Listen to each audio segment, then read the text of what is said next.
I am ready. Serbisyong totoo ng GMA News. Mga kapuso, asahan po ang magandang panahon sa malaking bahagi ng ating bansa ngayong araw. Ayon po sa Pag-asa, walang anumang sama ng panahon na nakakaapekto sa lagay ng panahon sa ating bansa. Pero umiiral pa rin ang hanging amihan na nagdadala ng mahinang pag-ulan sa ilang lugar.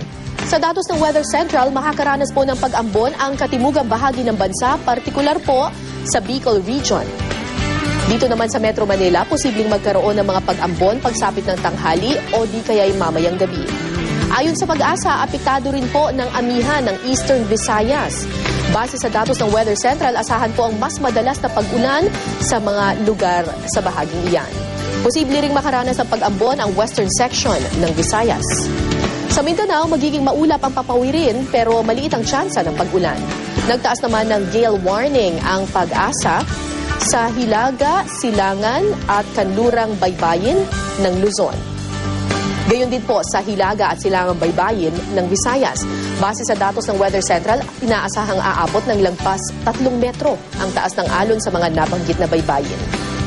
Bukas po ay asahan pa rin ang mga pag-ambon, magiging maulap naman sa mga susunod na araw.